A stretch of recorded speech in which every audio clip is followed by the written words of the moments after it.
राधा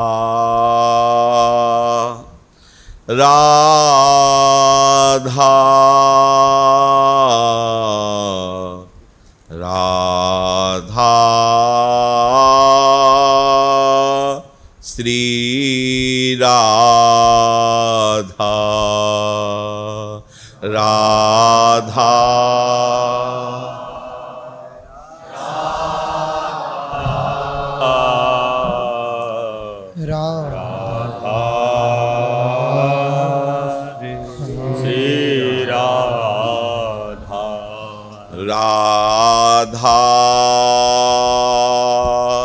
राधा राधा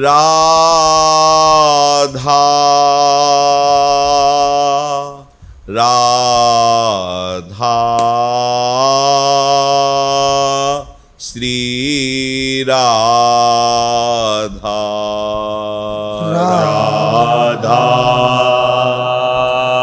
राधा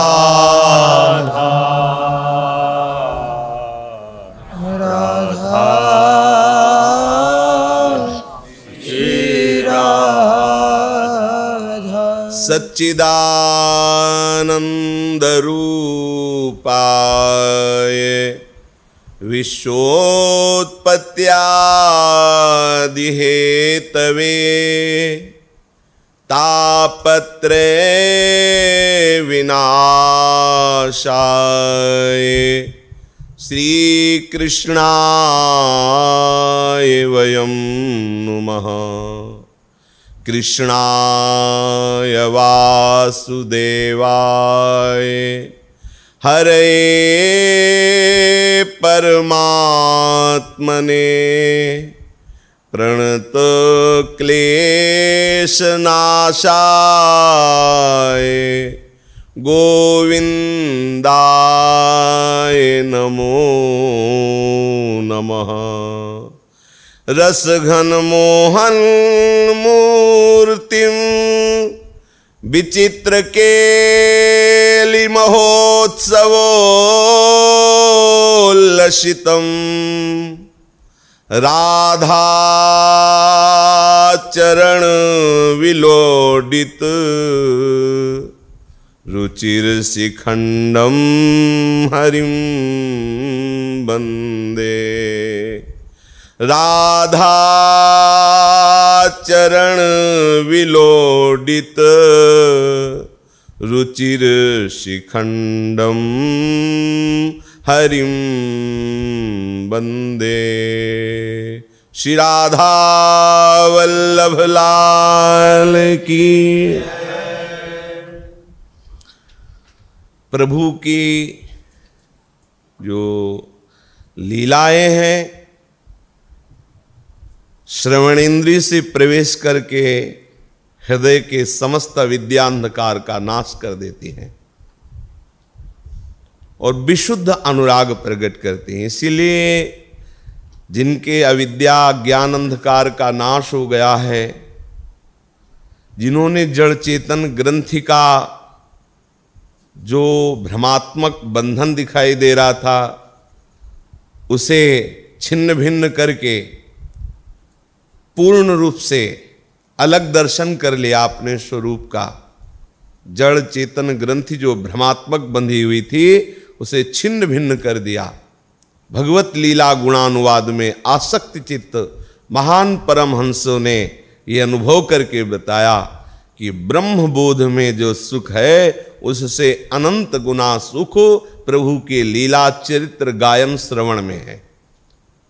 श्री सुखदेव जी जैसे परमहंस जो आत्मस्वरूप को प्राप्त हुए, बोध संपन्न, जीवन मुक्त, वैराग्य की साक्षात मूर्ति, उस श्री कृष्ण अनुराग में रंगे हुए श्री कृष्ण लीला चरित्रों का निरंतर जप करते रहते हैं। जैसे अपने नाम जप करते हैं ऐसे लीला चरित्रों के श्लोक का जप करते हैं।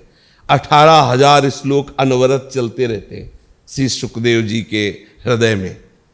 बड़ी महिमा है प्रभु के लीला चरित्रों की।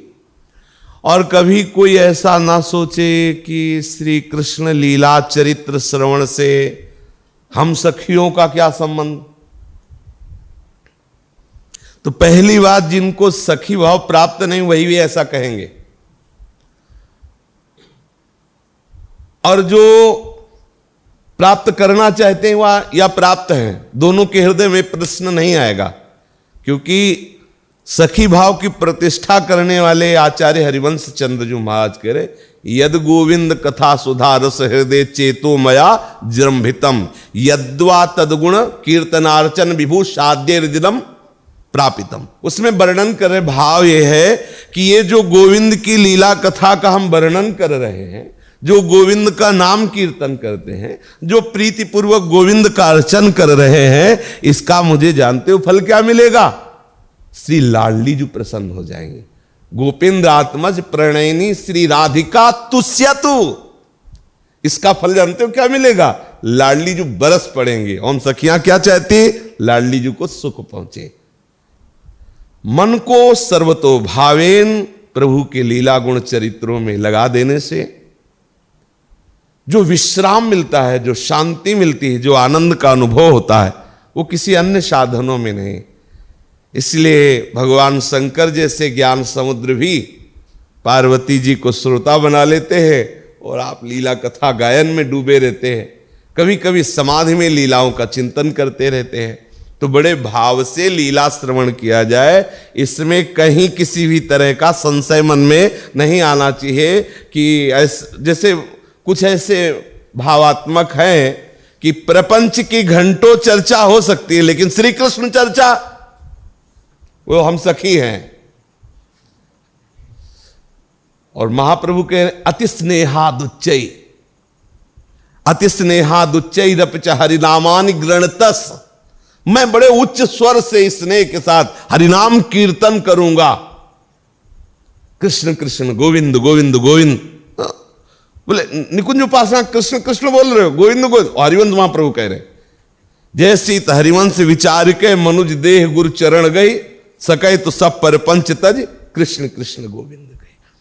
इधर उधर की वार्ता में अपने चित्त को न लगा करके प्रभु की लीला कथा में लगाए तो हमारी लाडली जू के लीला चरित्रों का गायन नहीं हो पाया है। क्यों? क्योंकि जहां लाडली जू में चित्त जुड़ा वो महाप्रेम स्वरूप है। कौन रसबाड़े जो आप बोली वो ही बार ली। इसलिए आप संपूर्ण ग्रंथों को उठा के देखिए, यत किंचित और अधिकतर नौ किशोरी के अद्भुत विलास का वर्णन रसिकाचार्य महापुरुषों की कृपा पात्र या रसिकाचार्यों ने किया। और जो विशेष चरित्रों का वर्णन पाया जाता है विशाल रूप से, वो लालजू के चरित्रों का पाया जाता है। लाडली जू का अब जैसे आएगा आगे प्रसंग, नारद जी दर्शन करने गए तो केवल तेज ही देख के बेहोश हो गए। तो आप सोचो अगर लाडली जू भाव में आएंगी तो दशा क्या होगी?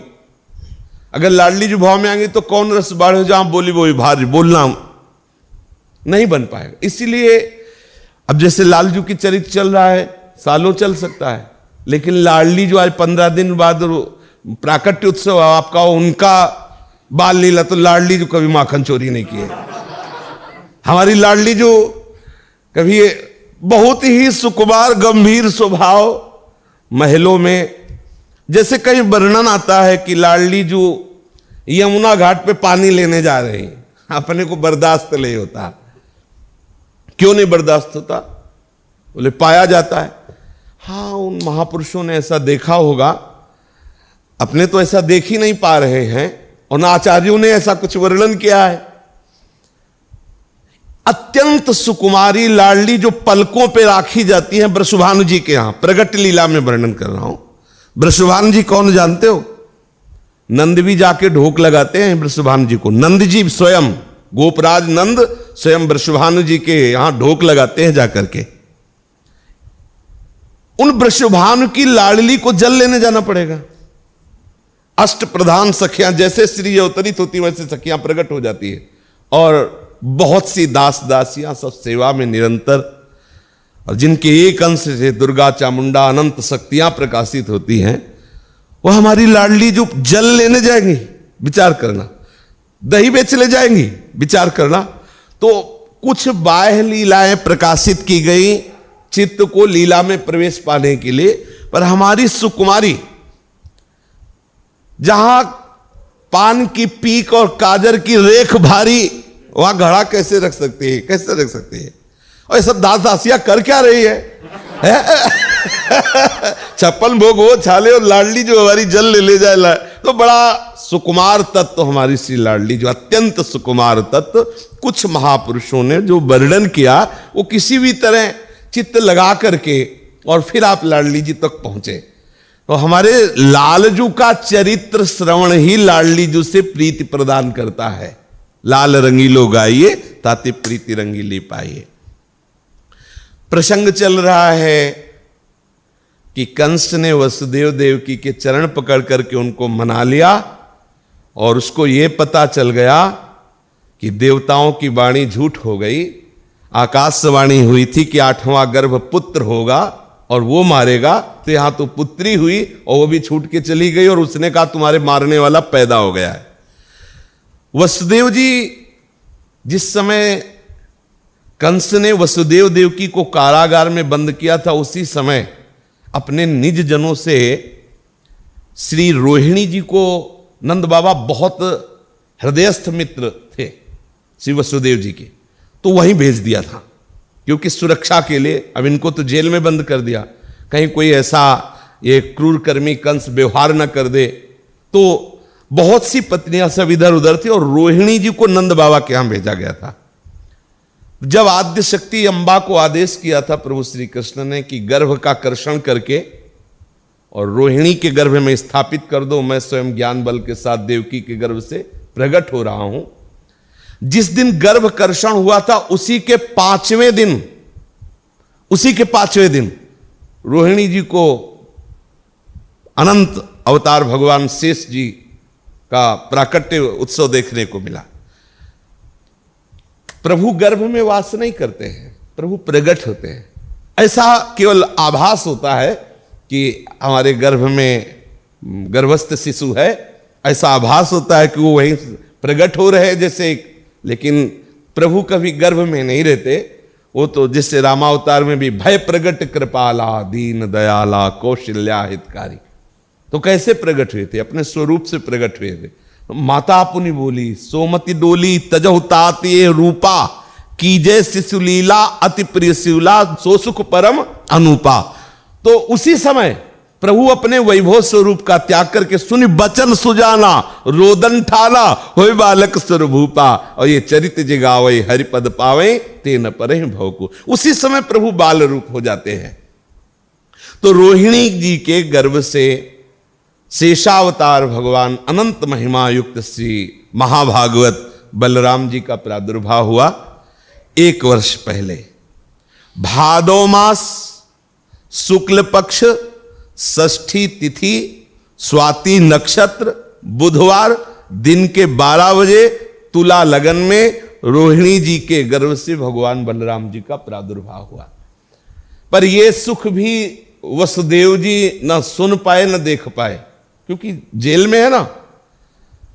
तो जब कंस ने प्रणाम नमस्कार करके क्षमा याचना करके वसुदेव देवकी को प्रसन्न कर लिया, तो अब एक ललक लगी है कि देवकी पुत्र और रोहिणी पुत्र दोनों वहां ही है नंद बाबा के यहां।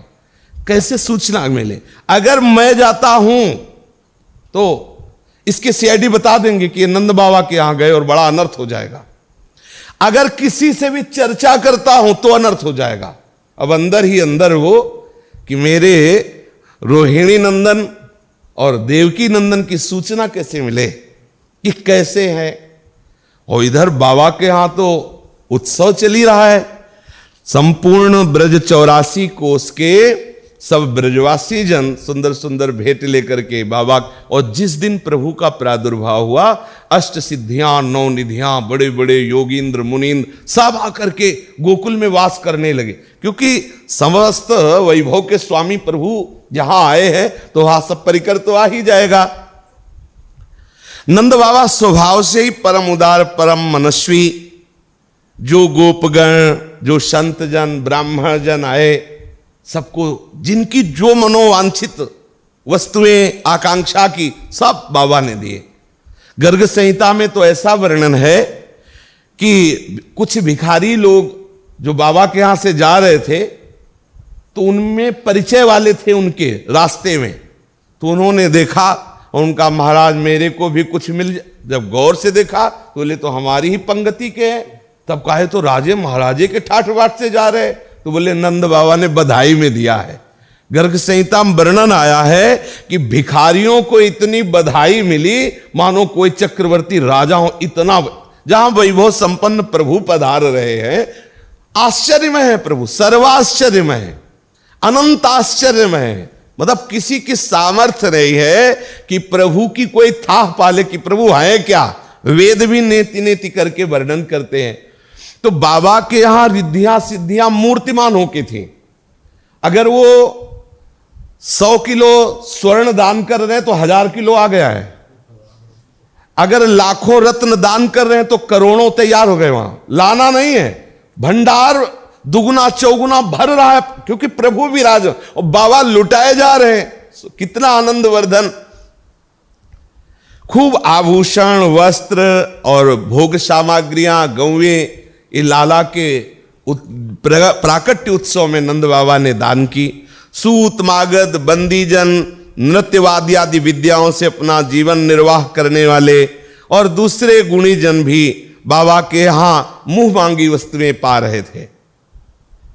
जो बड़े बड़े परमहंस ऋषि जन थे वो भी आ रहे थे कि बाबा आज मुंह मांगी वस्तु दे रहे हैं। तो वो सब क्या मुंह मांगी वस्तु पा रहे थे? श्री कृष्ण चरणारविंद की रति, क्योंकि बाबा बाप है श्री कृष्ण के, वो दे सकते हैं जाओ तुम्हें कृष्ण प्रेम प्राप्त। उनके आंगन में इतनी सामर्थ्य कृष्ण प्रेम प्रदान करने की।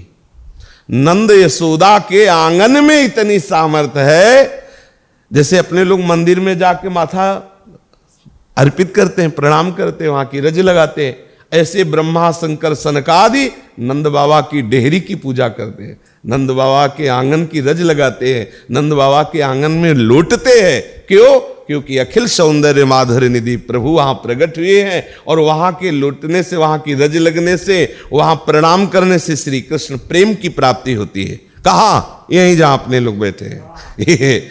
ये ब्रज 84, देखो कितने बड़े भाग्य। ये ब्रज 84 कोस हमारा घर है, हम ब्रजवासी, हम वृंदावनवासी हैं। ये सब करने में उनका उद्देश्य था कि सब प्रसन्न हो और हमारे लाला को आशीर्वाद दे कि लाला को कोई विघ्न बाधा न सताए। नंद बाबा ये जो सब दान पुण्य कर रहे थे उसका उद्देश्य था कि भगवान प्रसन्न हो और ये सब ऋषि मुनि ब्रजवासी प्रसन्न हो, सब आशीर्वाद दे, हमारे लाला को किसी की नजर भी न लगे, कोई संकट न छू जाए। रोहिणी जी तो दिव्य वस्त्र माला आभूषण धारण करके गृह स्वामिनी की तरह आने जाने वाली स्त्रियों का खूब स्वागत सत्कार मधुर वचन आवाभगत कर रही थी। समस्त रिद्धियां सिद्धियां बाबा के आंगन में अटखेलियां कर रही थी। मूर्तिमान सौंदर्य स्त्री रूप धारण करके रिद्धियां सिद्धियां निधियां वहां सेवा में थी, क्योंकि भगवान श्री कृष्ण जहां विराजमान है वहां तो लक्ष्मी जी समस्त वैभव संपन्न दासियों के साथ सेवा में लगी है। कई दिन तक उत्सव चला। लाला के लिए विश्वकर्मा ने स्वयं पालने की रचना की, क्योंकि प्रभु के लिए जो पालना होगा साधारण बढ़ई थोड़ी रचेगा। विश्वकर्मा सूतहार रच्यो काम हुए सुनार, मणिगन लागे अपार काज महर छैया, आनि धर्यो नंद द्वार अति ही सुंदर सुधार, ब्रजवधु कहे बार बार धन्य रे गढ़ैया। विश्वकर्मा सूतहार रच्यो काम हुए सुनार, मणिगन लागे अपार काज महर छैया, आनि धर्यो नंद द्वार अति सुंदर सुधार, व्रजवधु कहे बार बार धन्य रे गढ़ैया। स्वयं विश्वकर्मा जी ने सुंदर पालने की रचना की और मूर्तिमान कामदेव श्रृंगार किया उस पालने का। सुंदर सुंदर मणियों से सजाया गया दिव्य सुगंधित चंदन की लकड़ी का पालना, सुंदर सुंदर स्वर्ण के ऐसे सूत, स्वर्ण की मणियां और भी रत्न की मणियों से इतना सुंदर पालने का श्रृंगार हुआ कि जो भी ब्रजवासी ब्रजवधु देखती बोले धन्य है किसकी, उसकी जिसने ऐसे पालने को रचा है। विश्वकर्मा जी समस्त निर्माण कला के मुखिया हैं, उन्होंने पूरी चतुराई लगा करके वो पालने की रचना की जिसमें नंदलाला झूलेंगे। पालनो आन्यो बनाई अति मन मान्यो सुहाई, नीको शुभ दिन सुधाई झूलो हो झुलैया। पालनो आन्यो बनाई अति मन मान्यो सुहाई, नीको शुभ दिन सुधाई झूलो हो झुलैया। सखियन मंगल गवाई बहुविधि बाजे बजाई, पौढ़ायो महल जाई वारी रे कन्हैया। सखियन मंगल गवाई बहुविधि बाजे बजाई, पौढ़ायो महल जाए वारी रे कन्हैया। पलना गढ़ी के ल्याऊ बढ़ैया, पलना गढ़ के ल्याऊ बढ़ैया। अगर चंदन को गढ़ो पालना, अगर चंदन को गढ़ो पालना, झूले कृष्ण कन्हैया। झूले कृष्ण कन्हैया। पलना गढ़ी के ल्याऊ बढ़ैया, पलना गढ़ के ल्याऊ बढ़ैया। मोतियन को है बन्यो पालनो, मोतियन को है बन्यो पालनो, सुंदर रतन जड़ैया। सुंदर रतन जड़ैया। सूरदास प्रभु पलना झूले, सूरदास पलना झूले, पलना पलना झूले। सूरदास प्रभु पलना झूले। सूरदास पलना झूले। सुमति लेती बलैया, जसुमति लेत भलैया। कृष्ण कन्हैया। ये हो झूले कृष्ण कन्हैया। पलना गढ़ी के ल्याऊ बढ़ैया, पलना ल्याऊ बढ़ैया। अगर चंदन की लकड़ी से सुंदर मोती, स्वर्ण के सितारे, रत्नों से जटित झूला आया, झूले का पूजन किया गया। सखिया मंगल गीत गा रही हैं, वाद्य बजाए जा रहे हैं, लाला को पालना पे विराजमान किया गया। प्रभु जब पालने पे विराजमान हुई, ऐसी सुंदर शोभा यशोदा मैया बलैया लेती है कि कहीं किसी की नजर मेरे लाला पे न लग जाए, तृण तोड़ती है और धीरे धीरे झुलाती। माई पलना लाल झुलायो, माई पलना लाल झुलायो, पलना लाल झुलायो, पलना लाल झुलायो।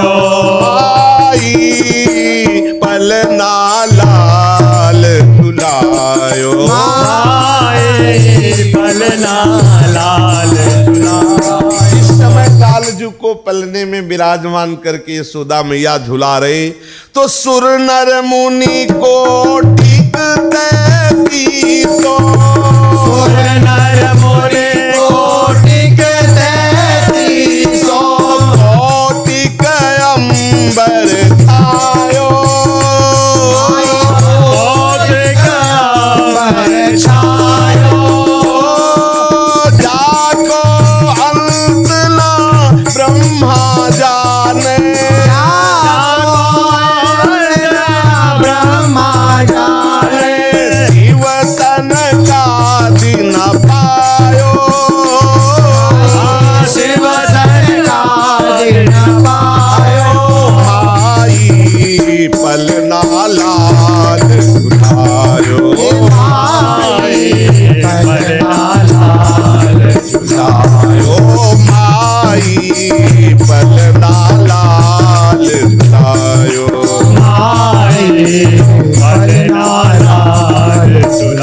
देवता, बड़े बड़े ऋषि मुनि, कुछ तो गुप्त रूप से आकाश में देख रहे हैं, कुछ वेश बदल कर गोप वेश में, नरवेश में आकर के बाबा के यहाँ दर्शन कर रहे हैं, पालने में बाल गोविंद के, जिनका अंत ब्रह्मा भी नहीं पार पाए, शिव शनकादि भी जिनकी अगाध असीम महिमा का पार नहीं पा पाए। ब्रजवासी जन आते हैं, छूते हैं लाला को, लाला का स्पर्श प्राप्त करते, दर्शन प्राप्त करते हैं, और लाला भी आनंदित हो रहे।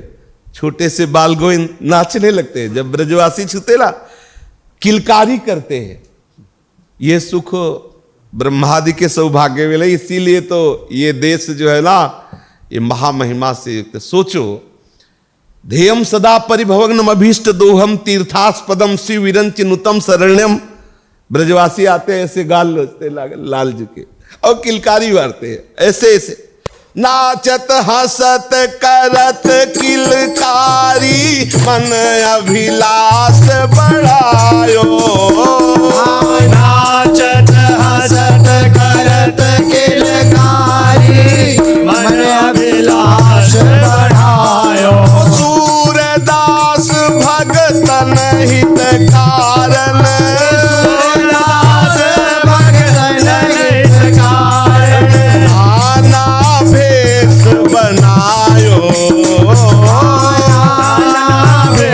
बनायो माई पलना लाल झुलायो, माई पलना लाल झुलायो, माई पलना लाल झुलायो, माई पलना लाल झुलायो।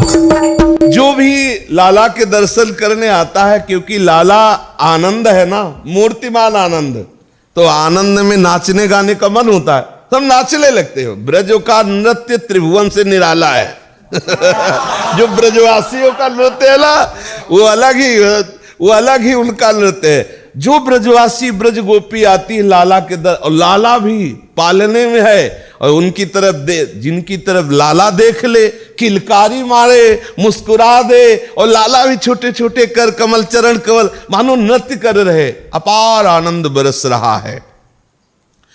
नंद बाबा ने देखा कि कई दिन से बराबर आनंद चल रहा है, याद आया कि ना तो आनंद की अनुमति ली है उत्सव बधावे की, और ना कोई भेंट पहुंची है कंस के यहाँ।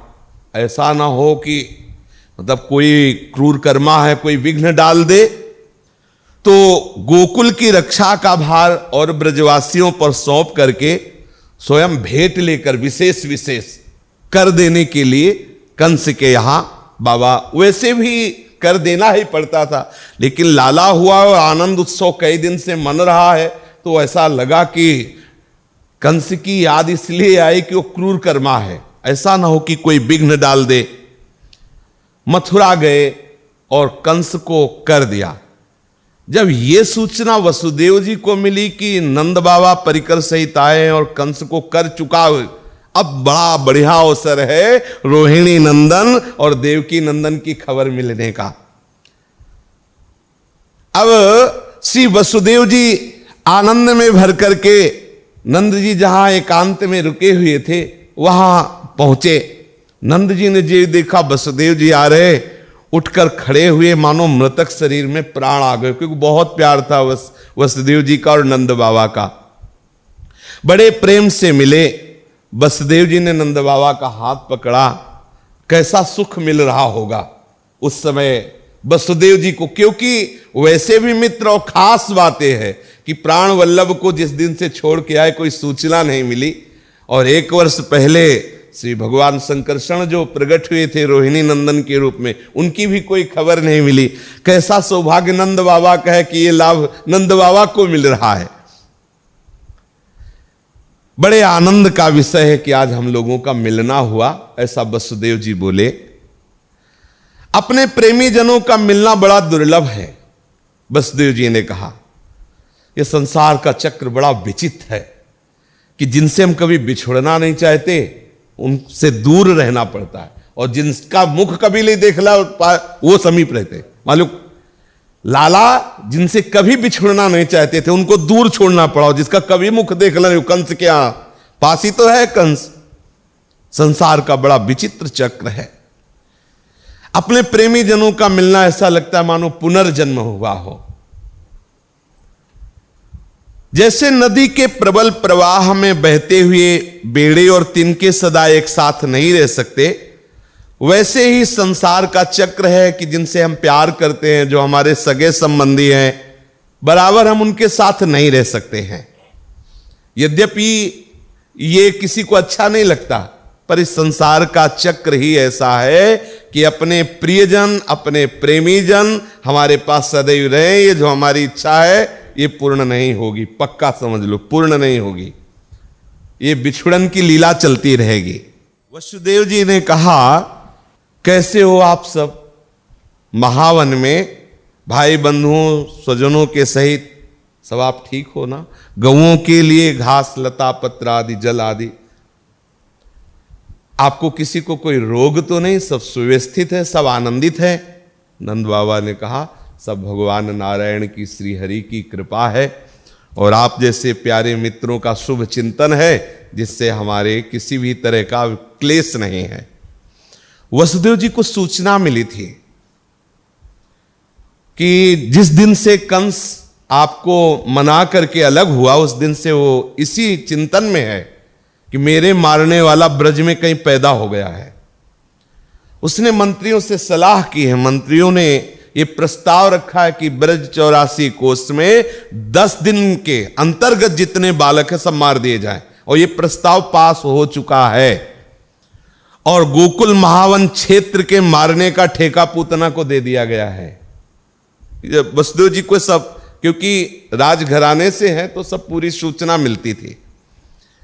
वसुदेव जी ने कहा कि जो रोहिणी है वो कैसी है, क्योंकि आपकी ही शरण में वो सुव्यवस्थित थे, और रोहिणी के बालक वो कैसा है,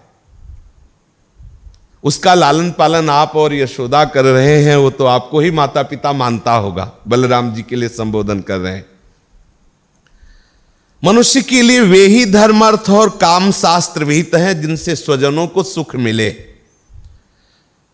जिनसे केवल अपने को सुख मिले, स्वजनों को सुख ना मिले, वे धर्म अर्थ काम हितकारी नहीं है। नंद बाबा ने कहा, भाई वसुदेव जी, कंस ने देवकी के गर्भ से उत्पन्न तुम्हारे कई पुत्र मार डाले। अंत में एक सबसे छोटी कन्या बच रही थी, वो भी स्वर्ग सिधार गई। इसमें संदेह नहीं कि प्राणियों का सुख दुख भाग्य पर अवलंबित है। भाग्य ही प्राणी का एकमात्र आश्रय है। जो जान लेता है कि जीवन के सुख दुख का कारण भाग्य है, वो सुख दुख के प्राप्त होने पर मोहित नहीं होता। सुख दुख प्राप्त होगा ही, क्योंकि ये संसार का क्षेत्र ऐसा है। पुण्य जब संयोग करेंगे तो सुखद अनुकूलता रचेंगे, और जब पाप का फल आएगा तो दुखद प्रतिकूलता रचेंगे। लेकिन जो विवेकवान होते हैं, भजन करने वाले होते हैं, वो पाप पुण्य के आए हुए अनुकूल प्रतिकूल सुख दुख व्यवहार को नहीं भोगते। जैसे हमारे सामने कोई वस्तु आ जाती है तो वो प्रारब्ध है, लेकिन उसका भोगना ना भोगना ये बुद्धि की बात है, प्रारब्ध की बात नहीं है। ऐसे ही हमारे शरीर में दुख सुख आया, हम उस दुख सुख के भोक्ता ना बने। हमारा मन प्रभु के चिंतन में यदि लगा रहे तो दुख सुख का प्रभाव नहीं पड़ेगा। श्री नंद बाबा ने वसुदेव जी से कहा कि जो विवेकी जन हैं वो सुख दुख आने पर प्रभावित नहीं होते, उस सुख दुख से मोहित नहीं होते। वसुदेव जी ने कहा कि बड़े भाग्य की बात है कि इस अवस्था में आपके लाला हुआ, कैसा है? नंद बाबा ने कहा, श्री नारायण की बड़ी कृपा है, हरि की बड़ी कृपा है। वसुदेव जी को बोला नहीं गया कि अब कैसे बोले, क्योंकि वो लेके गए थे, विराजमान करके आए हैं, तो हृदय विकल हो गया उसे ध्यान में। कितने बड़े भाग्य नंद बाबा और यशोदा मैया के हैं, जिसके लिए वसुदेव जी तरस रहे हैं। तप किया है इन्हीं के लिए, लेकिन तरस रहे हैं वसुदेव देव की, और ठाकुर बरस रहे नंद यशोदा पर। वसुदेव जी ने कहा कि मेरे हृदय में बड़ी हलचल हो रही है। नंद बाबा ने कहा क्या? बोले अब आपको यहां ठहरना नहीं चाहिए, क्योंकि कंस बड़ा दुष्ट विचार का है और मुझे ऐसा आभास हो रहा है कि गोकुल में कोई न कोई उत्पात होने वाला है। और नंद बाबा जानते थे कि वसुदेव जी जो भी चिंतन करते, जो भी बोलते, जो भी चेष्टा करते हैं, वो सब सत्य होती है और सब भगवत स्वरूप होती है। वसुदेव जी का बोलना, वसुदेव का चिंतन, वसुदेव की कोई भी चेष्टा व्यर्थ नहीं हो सकती। घबरा गए नंद बाबा कि वसुदेव जी कह रहे हैं कि मुझे आभास हो रहा है कि गोकुल में कोई उत्पात हो रहा है। तो नंद बाबा के हृदय में व्याकुलता हुई और वसुदेव जी से अनुमति ली और छकड़ों पर बैल जोड़े और बस बैठ करके गोकुल के लिए, महावन के लिए चल दिए। नंद बाबा मथुरा से जब गोकुल की तरफ चले तो भय समा गया वसुदेव जी की बात पर, कि वसुदेव जी ने कहा कि कुछ न कुछ उत्पात, तो बस बार बार नारायण को, श्री हरि को मना रहे हैं, भगवत भक्तों को मना रहे हैं, संतों को मना रहे हैं कि कोई हमारे लाला पर विपत्ति ना आ जाए, हमारे भोले भाले ब्रजवासियों पर कोई विपत्ति ना हो जाए। बड़ी बड़ी अटकल लगा रहे हैं, क्या हो सकता है, कहीं ऐसा तो नहीं हो सकता, और बड़े चिंता में हैं। बस अंदर से पुकारने लगे, भगवान श्री हरि ही शरणागतों की रक्षा करते हैं, हम उनकी शरण में हैं, भगवान रक्षा करेंगे। मन में ऐसा चिंतन किया। इधर जिसको ठेका मिला था महावन का, अलग अलग था ना, 84 कोष में अलग अलग बालकों को, 10 दिन के बालकों को मारना था, तो महावन का ये ठेका था पूतना को। पूतना नाम की बड़ी ही क्रूर राक्षसी, और उसको कहीं भी हृदय में इतनी भी दया नहीं थी। छोटे छोटे बालकों को मारने का ठेका मिला तो और आनंदित हो गई, क्योंकि कुछ ऐसे लोग होते हैं जो दूसरों को कष्ट में देख के, दूसरों को बहुत कष्ट में देख कर उनको सुख मिलता है। खून बह रहा है, वो चीख रहे हैं, चिल्लाते, उनको मतलब उनको शीतलता मिलती है। ऐसे होते हैं कुछ ऐसे होते हैं, किसी को जरा भी कष्ट देख ले तो विकल हो जाते हैं कि इसका कष्ट कैसे दूर हो। और कुछ ऐसे होते हैं कि वो तड़प रहा है, वो बहुत कष्ट में, तो उनको सुख मिलता है और उसे तड़पाना चाहते हैं। ये क्रूर कर्मी, तो इसकी सीमा थी, पूतना इसकी सीमा थी। कंस की आज्ञा से वो नगर ग्राम हीरों की बस्तियों में बच्चे मारने का ठेका लेकर मारने के लिए चली। तो भगवान बड़े करुणा में उन्होंने सोचा, हमारे भोले वाले ब्रजवासियों को अगर मारते मारते यहां आएगी तो कितनों को मार डालेगी। तो कुछ लोग उत्सव की भेंट लिए जो नंद बाबा ने दी थी, आपस में चर्चा कर रहे थे कि ये हार बाबा ने हमको दिया है, बोले ये हमें कुर्ता दिए, हमें पाग दिए, ऐसे। और बाबा के लाला हुआ, हम सबके भाग्य खुल गए। बस पूतना के हृदय में बात आई कि सबसे पहले ये गोपराज नंद के यहाँ ये हमारा आक्रमण हो और इन्हीं के लाला को सबसे शुरुआत यहीं से करें। ये प्रेरणा ठाकुर जी ने दी कि मतलब इधर उधर हमारे सखाओं को बाधा न पहुंचावे, सीधे हमारे पास आवे। इन राक्षसों का बल वहीं चलता है जहां भगवान के नाम गुण लीला का गायन नहीं होता, जहां प्रभु का स्मरण नहीं, प्रभु की लीला का गायन नहीं, और जहां स्वयं प्रभु विराजमान है तो इसका क्या बल चलने वाला है। पूतना आकाश मार्ग से चल सकती थी, अपने इच्छानुसार वो रूप बना सकती थी। नंद बाबा के गोकुल के पास आकर के उसने विचार किया कि पूतना रूप में प्रवेश करेंगे तो ब्रजवासी लाठियां चला देंगे, क्या करना चाहिए। तो उसने इतना सुंदर रूप धारण किया कि जो देखे देखता रह जाए। रूप सुंदर, उसके ऐसे कमर तक चोटी बेणी, सुगंधित फूलों से गुथी हुई, बीच बीच में फूल गिरते जा रहे हैं, बड़े ही आकर्षणकारी सुंदर वस्त्र धारण किए, बड़े ही सुंदर कर्णफूल जो कपोल पर हिलग रहे, लटें लटक रही हैं, और नितंब और वक्षा स्थल, कमर देखते ही बनती सुंदर, पतली कमर, ऐसा सब सुंदर जो होना चाहिए। और मंद मुस्कुराती ब्रजवासियों की तरफ, भोले भाले ब्रजवासी देखते हुए कटाक्ष करते हुए, किसी की हिम्मत न हुई कि कोई पूछ सके। ब्रजवासियों का चित्त अपने कटाक्ष से चुराती हुई आगे बढ़ रही थी।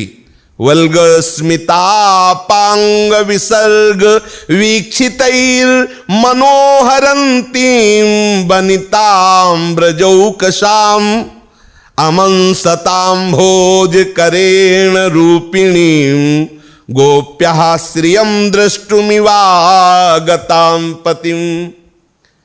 स्त्री सुंदर हो तो पुरुष को आकर्षित कर सकती, लेकिन स्त्रियों को नहीं।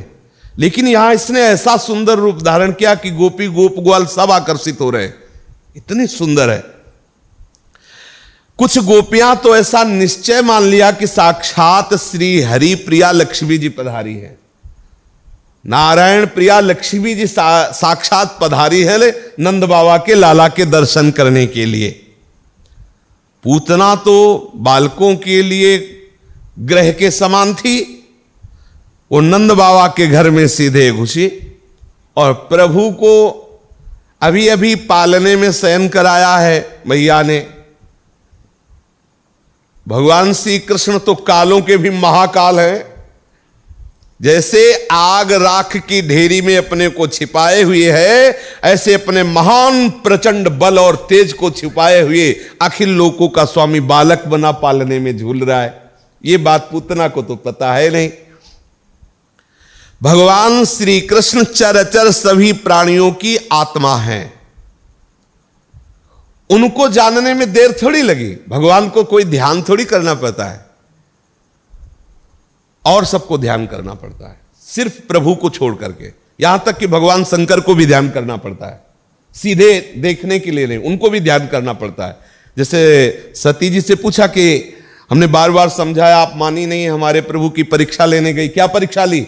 उनका कछु न परीक्षा ली इन गोसाई, कीन प्रणाम तुम्हारी नहीं। तो भगवान शंकर ने कहा ऐसा नहीं हो सकता, हमारे समझाने पर तुम्हारी समझ में नहीं और तुम वहां जाके केवल प्रणाम करके आ गई हो, ऐसा नहीं है।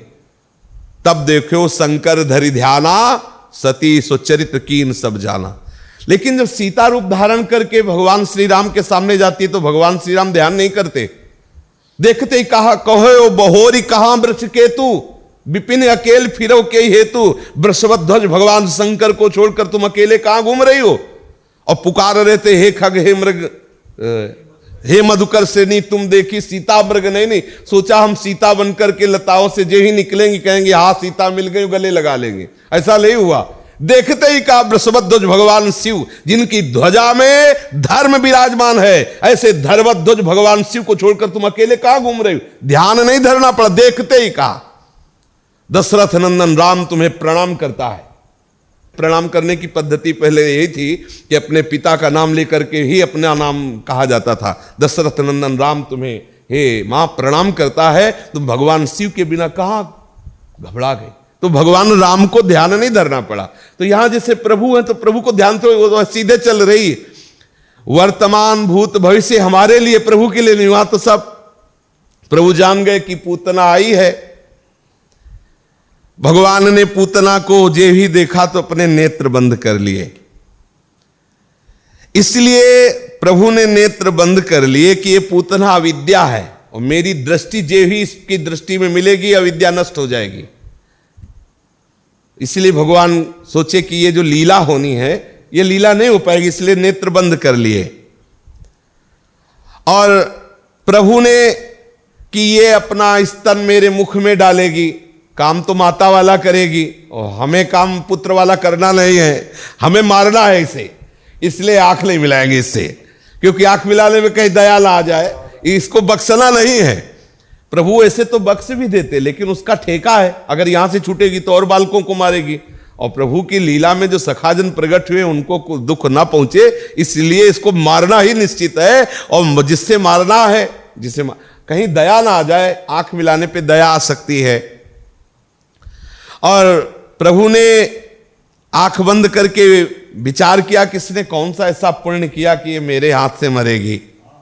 आंख जो बंद किया तो कहते हैं कि पूर्व में जो भगवान वामन रूप से गए ना, तो जो बलि की बहन थी ना, उसने जब प्रभु का वामन रूप देखा तो आसक्त हो गई। अब वामन रूप देख के और आसक्त हुई कि अगर मेरे ऐसा लाला होता, मेरे ऐसा आकांक्षा की, तो वही यद्यपि क्रूर स्वभाव वाले असुर दैत्य बलि जो दैत्य वंश है ना, तो अब दैत्य वंश से भावना की ऐसी, तो प्रभु ने कुछ मिनट के लिए सौभाग्य उसको दिया। वो गोद में उठाया, अपने स्तनपान कराए, तो प्रभु देख रहे कौन सा इसका पुण्य है जो ये लाभ मिलेगा इसको। भगवान ने विचार किया किस पापिनी का दूध पीना पड़ेगा मुझे, तो इसलिए प्रभु ने भगवान शंकर का ध्यान किया आंख बंद करके। देखो इसमें डबल है, दूध भी है और जहर भी है। जहर पीने का अभ्यास तुम्हें, दूध पीने का अभ्यास हमें, तो देखो आओ और हमारे कंठ में बैठो, पिएंगे हम, जहर तुम ले, दूध हम लेंगे, ऐसा बनो। कोटि ब्रह्मांडों की जीव की रक्षा हो सके, क्योंकि प्रभु के श्रीअंगों में कोटि ब्रह्मांड वास करते हैं, इसलिए श्याम सुंदर ने भगवान शंकर को बुलाया कि आप आकर के विष पान करो और हम इसका दुग्ध पान करेंगे, हम इसके प्राण पिएंगे।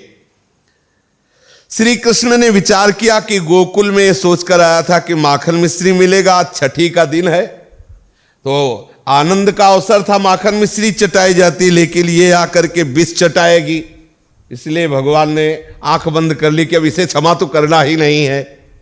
श्री कृष्ण के नेत्रों ने विचार किया कि हमारी समान गति है, अच्छा हो या बुरा मेरी दृष्टि में आ गया, उसको परम पद प्राप्त हुआ।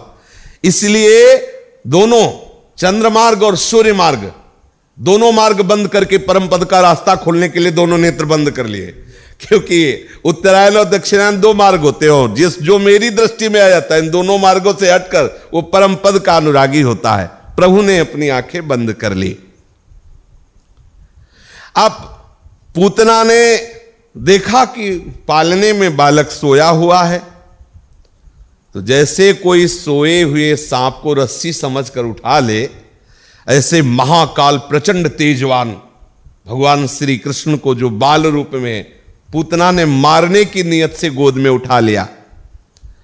मखमली म्यान के भीतर जैसे छिपी हुई तीखी धार वाली तलवारों ऐसी पूतना है। मखमली म्यान के भीतर तीखी धार वाली तलवार, तो मखमली म्यान जो बड़ी सुंदर ऐसी तो पूतना दिखाई दे रही, और उसका विचार तीखी धार वाली तलवार है। बड़ा कुटिल हृदय पूतना का, लेकिन ऊपर से मंद मुस्कुराती हुई सबकी तरफ देख रही कि कोई रोक ना पावे, और प्रभु को उठा करके अपनी गोद में लिया, एक भद्र महिला के समान। रोहिणी यशोदा जी देखती रह गई, उसके सौंदर्य प्रभाव से हतप्रभ हो गई, आश्चर्यचकित हो गई, रोक टोक कर ही नहीं सकी। अब भयानक राक्षसी पूतना ने अपना स्तन खोला, सौभाग्य है, प्रभु के मुख में दिया। कैसे भी भाव को भाव अलग आलसो, ऐसे ही प्रभु का स्वभाव, जैसे उनके नाम की महिमा है ऐसे प्रभु की महिमा है। प्रभु को गोद में लेकर के स्तन खोल करके, जिसमें हलाहल तीक्ष्ण विष है, प्रभु के मुख में स्तन दे दिया। भयंकर किसी भी प्रकार पच न सकने वाला वो विष लगा हुआ था। प्रभु ने दो छोटे छोटे हाथ से, दोनों हाथ से उसका स्तन पकड़ा और जोर लगाया। जोर लगाने में दोनों चरण भी स्तन में लग गए। छोटे से बाल गोविंद है, कर कमल और चरण कमल, इसीलिए अहोभाग्य है, इसीलिए उसका यश गाया जाता है पूतना का कि इतना सौभाग्य देखो कैसा प्रभु ने दिया। प्रभु के चरण कमल और कर कमल ऐसे। थोड़ा सा क्रोध करके पीना प्रारंभ किया। अब प्रभु पीते चले जा रहे हैं, जहर भी पी गए, दूध भी पी गए, प्राण भी पी रहे। घबराहट पैदा हुई, बड़ा कष्ट प्रारंभ हुआ। अब तो भागने लगी, घर से बाहर निकली, उसके प्राण, उसके मर्म स्थान ये सब फटने लगे, बड़ी पीड़ा, पुकारने लगी, अरे छोड़ दे छोड़ दे, अरे बस कर बस कर। मानो प्रभु कह रहे हो कि हमें पकड़ना आता, छोड़ना नहीं आता। हम जिसको एक बार पकड़ते हैं उसका बेड़ा पार कर देते हैं। प्रभु का यह स्वभाव है, एक बार जिसे पकड़ा, आज तक कहीं ऐसा प्रमाण नहीं मिला कि प्रभु ने जिसे स्वीकार किया हो और उससे कोई अपराध बन गया और प्रभु ने उसे छोड़ दिया हो और उसकी दुर्गति हो, ऐसा कहीं आज तक प्रमाण नहीं हुआ। मंगल भवन है प्रभु, किसी भी तरह से कोई जुड़ जाए जैसे भी महामंगल। इसीलिए पूज्य राधा बाबा कहते हैं, यदि तुमने एक बार भी राधा कृष्ण बोला ना तो आज से तुम्हारे लिए महामंगल की नींव रख गई। अब तुम्हारे लिए 10 दिशाएं महामंगल में हो जाएंगी, तुम चिंता मत करो। आस्तिकता की आधारशिलाओं में पूज्य राधावा, ये संतों ने अनुभव किया है। ये स्वयं कोई ऐसा मत समझो कि भगवान की इसलिए बड़ाई, भगवान नाम की इसलिए बड़ाई कर रहे हैं कि हम लोग उनके दास हैं, ऐसी बात नहीं है। जैसे आप हो ना, ऐसे हम भी प्रभु से बिल्कुल अपरिचित ही तो है, वही परिचय तो दे रहे ना। उन्हीं का नाम, गुरु कृपा से दिया हुआ नाम, गुरु कृपा से जो शरणागति दी गई, वही तो परिचय। सच्ची बात कहता हूं, बस जब ये कहने की बात आती है ना, तो या कुछ कुछ होता है मतलब कुछ कह नहीं सकते, बस यही है कि बस पायो जी पायो मैंने राम रतन धन पायो, वस्तु अमोलक दी बलिहारी सदगुरु की। वो तो जैसे जैसे पर्दा हटता जाता है ना, कीमत पता चलती है ना, जैसे जैसे तैसे तैसे गुरु चरणों की तरफ माथा झुकता है। ओहो, मैं जान नहीं पाया गुरुदेव ने क्या दे दिया, मैं जान, और अनंत जन्म बीत जाए तो भी पूर्णता उसकी नहीं जान पाएंगे जो गुरुदेव दे दिए। दुर्भाग्य है कि ऐसे महान महिमा में दाता की तरफ हम देख नहीं पाते हैं, ऐसे दाता की तरफ नहीं देख पाते हैं। कोई हमें छोटी मोटी वस्तु दे दे तो हम उसका एहसान मानते हैं, लेकिन जिन्होंने अपना प्राण दे दिया, अपना जीवन, नाम सुकृत धन अपनी जीवन अतिहित मान देत वरदान, कौन सा वरदान चाहिए, ये उन्होंने नाम दे दिया, मंत्र दे दिया। बस आप खोलते चले जाओ, देखते जाओ इसमें क्या छुपा हुआ है। पूतना कह रही छोड़ दे, तो मानो बाल गोविंद कह रहे, अरे छोड़ना आता ही नहीं मुझे, क्या करूं, नहीं आता है इनको छोड़ना। ये है सब ज्ञान विज्ञान संपन्न, लेकिन इनको एक बात नहीं आता, पकड़ के छोड़ना ले आता। ऐसा है श्री विठल नाथ जी में और कृष्णदास जी में मनमुटाव हो गया था, ऐसा कुछ। तो एक बार सेवा में आचार्य चरण थे, तो देखा ठाकुर जी जलेबी पा रहे हैं गरम गरम, तो कहा कि हमने तो अभी भोग लगाया नहीं, और बाजार की आपको भोग लगता नहीं, तो आप ये जलेबी कैसे पा रहे? बोले कृष्णदास जो है ना, वो गए हुए हैं ना, वो भोग लगा रहे। उन्होंने गरम गरम जलेबी बनती देखी, तो सोचा ये जलेबी श्रीनाथ जी पाते, तो श्रीनाथ जी पाते, बस इतनी भावना है कि श्रीनाथ जी पा रहे, वो तो भाव का ही तो भोग पाते हैं। तो आचार्य चरण ने कहा कि उनसे नाराजगी होने के कारण उनका तो हमने त्याग कर दिया है। तो उनका कि आपको त्याग करना और पकड़ना दोनों आता है, लेकिन मुझे एक ही बात आता है, एक बार जिसको पकड़ लिया उसको छोड़ते रहे। इसीलिए जन अवगुण प्रभुमान नकाऊ दीन बंधु अति मृदु।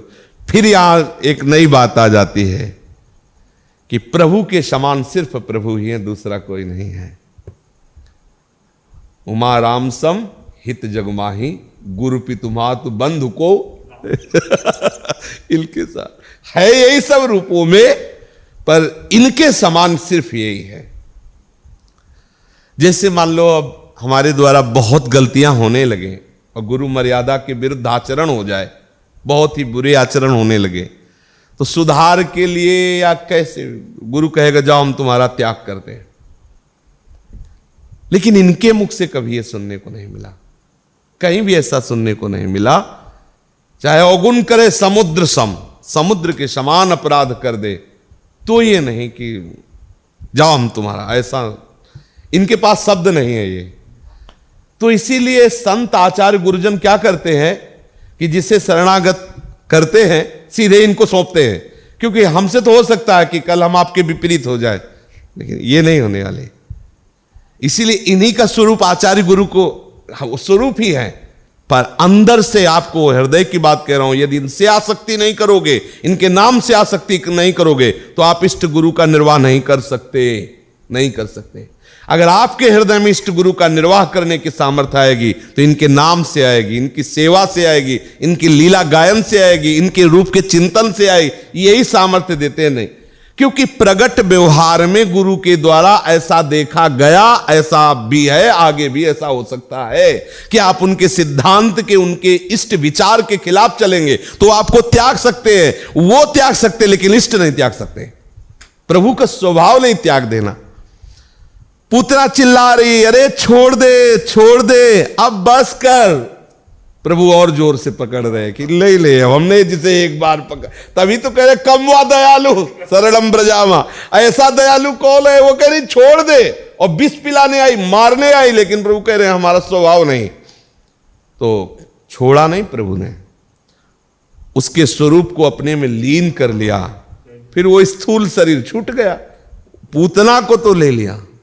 कौन सी गति मिली? जो यशोदा मैया को गति मिली, वही पूतना को गति मिली। इसीलिए सुखदेव जी बावरे हो गए, ऐसा रूपवान, ऐसा सामर्थ्यशाली और ऐसा दयालु। अब वो बार बार अपने हाथ पैर पटक पटक कर रोने लगी, उसके नेत्र उलट गए, सारा शरीर पसीने से लथपथ हो गया। आप चीखने लगी पूतना रूप से। अभी तो सुंदरी रूप में थी, कह रही थी छोड़ दे छोड़ दे, अब आ गई अपने राक्षसी रूप में। अब तो उसकी चिल्लाहट जो थी भयंकर वज्रपात जैसी। जब चिल्ला रही थी ना तो ऐसा लग रहा था मानो वज्रपात हो रहा हो। पहाड़ पृथ्वी से हिलने लगी उसकी चिल्लाहट से, पूतना के। पहाड़ पृथ्वी अंतरिक्ष पाताल दिशाएं सब कांप उठी। बहुत से ब्रजवासी मूर्छित होकर गिर गए उसकी चिल्लाहट में। पूतना के स्तनों में इतनी पीड़ा हुई कि वो घोर राक्षसी रूप में प्रकट हो गई। उसका शरीर गिरा, प्राण निकल गए, मुंह फट गया, बाल बिखर गए, हाथ पांव फैल गए। इंद्र के वज्र से घायल हुए वृत्तासुर की तरह वो बाहर आकर गोष्ठ में गिरी, 6 कोस की लताओं को कुचल डाला। 6 कोस, गिरते गिरते 6 कोस के भीतर के वृक्षों को गिरा दिया। 6 कोस, बड़ी अद्भुत घटना हुई। पूतना का शरीर बड़ा भयानक था, खुल गया मुंह तो अब हल्के समान तीखी उसकी दांत दाढ़े, नथुने मानो पहाड़ की गुफा, स्तन मानो गिरी चट्टान के शिखर, बड़े बड़े स्तन, लाल लाल उसके बाल चारों ओर बिखरे हुए, आंखें मानो अंधा कुआं, नदी की करार के समान उसके, जैसे नदी का बहुत बड़ा ऐसे उसका पेट दिखाई दे रहा है, जांघें और भुजाएं, ये सब बड़ी भयंकर। ग्वाल बाल गोपी सब डर गए। भयंकर चिल्लाहट से न जाने कितने ब्रजवासियों को मूर्छा आ गई, किसी के कान फट गए, कोई ऐसे कर कर के बैठा हुआ है। अब यशोदा मैया और जो निजी दासियां थी वो तो वैसे ही मूर्छित हो गई। हमारे लाला को लेकर कोई भाग्यो, भी पता चला वो राक्षसी थी। सब विकल हो गई और रोती हुई भागी। बाहर जब आई तो लाला दूध पी के आराम से, विशाल छाती उसी में खेल रहे थे। बलिहारी है, पूतना के चरण रज की बलिहारी है, ठाकुर उसकी छाती पे खेल रहे हैं। कितना बड़ा सौभाग्य। मुनि मन ध्यान धरत नहीं पावत, और वो पूतना का भोग भी स्वीकार किया है, दुग्ध भोग, विष भोग, और उसकी छाती पे खेल रहे ठाकुर। कैसे भी भाव से सही, इसको जो सौभाग्य मिला, प्रथम ब्रज में सबसे बड़ा सौभाग्य इसको, सीधे अपनी नित्य लीला में प्रवेश दिया ठाकुर जी ने। अब वो यशोदा मैया और जो ब्रज गोपियां घबराहट उतावली के साथ झटपट वहां पहुंची और श्री लाल बिहारी जी को गोद में उठा लिया और मैया ने सिर सूंघा, माथे में चुम्बन लिया, बार बार हृदय से भगवान की बलिहारी की। होंगे कोई भगवान उनके, भगवान की बलिहारी की, भगवान को गोद में लिए, भगवान ने हमारे बालक की रक्षा कर ली। यशोदा मैया ऐसे भाव में डूबी थी। रोहिणी जी ने कहा लाओ जल्दी लाओ, और लाला को लिया, गौशाला गई और गाय की पूंछ से झाड़ा लगा रही है। श्री कृष्ण के सब अंगों में पूंछ और गाय का गोबर, ये सब महामहिमा में, क्योंकि राक्षसी छू गई ना, लाला का अमंगल ना हो। गोमूत्र से स्नान कराया, फिर गाय के खुर की रज पूरे अंगों में लगाई, और फिर सब ब्रजवासी और ब्रज गोपियां बैठ गईं, और रोहिणी जी और यशोदा जी आचमन करके और फिर भगवान का रक्षा कवच धारण करा रही है। गोप्या संस्पृष्ट सलिला अंगे सुकरयो पृथक नश्यात्मन्यथ बालस्य बीजन्यासम कुर्वत। अंगन्यास किया, करन्यास किया, बीजन्यास किया, और फिर सब कहने लगी अव्याद जोंघ्रिमणिमास्तव जानवथोरू यज्ञोच्युतः कटितटं जठरं हयास्यः हृतकेशवस्त्वदुरैः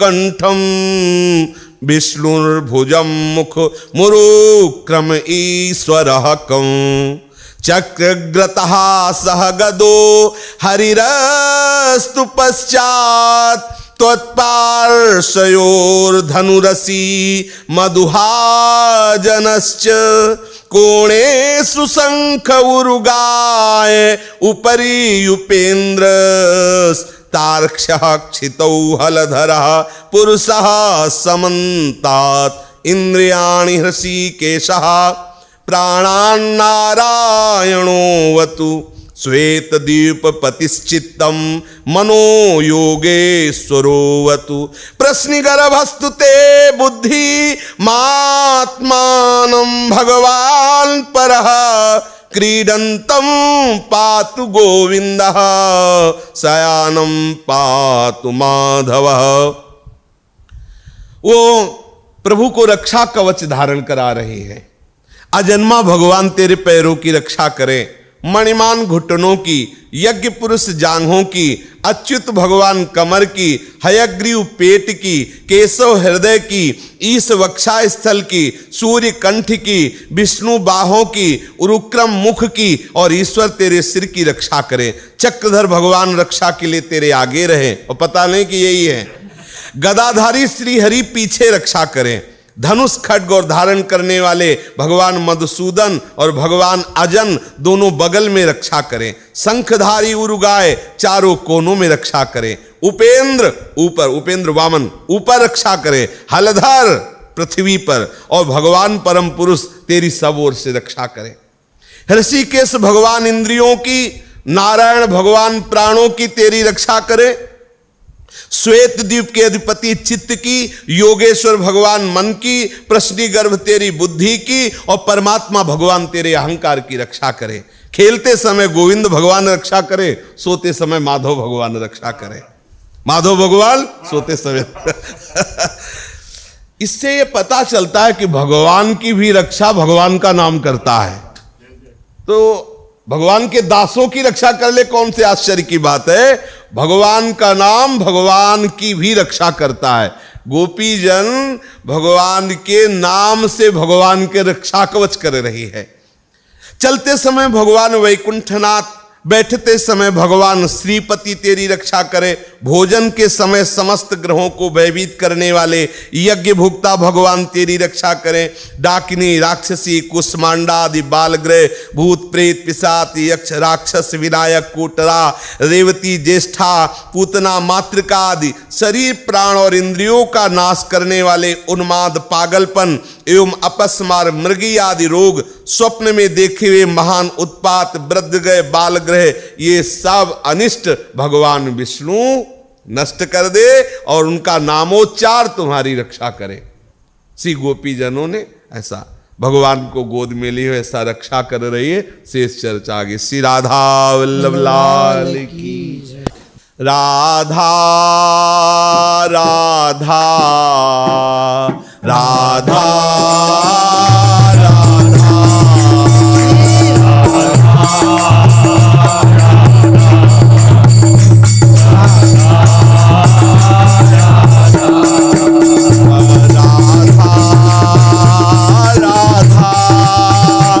राधा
जय जय श्याम जय जय श्री वृंदावन धाम जय जय जय जय श्याम जय जय श्री वृंदावन धाम हे पावन राधे तेरो नाम पावन राधे तेरो नाम पावन श्री वृंदावन धाम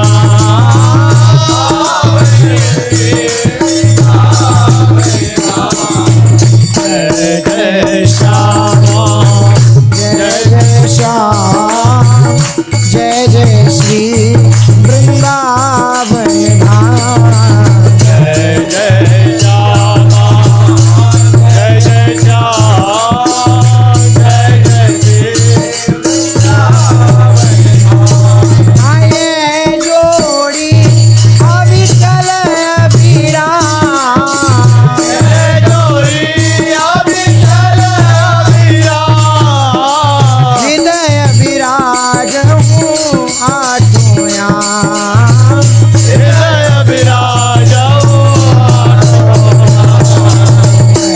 जय श्यामा जय जय श्याम जय जय श्री वृंदावन धाम जय जय श्यामा जय जय श्याम जय जय श्री वृंदावन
श्री राधा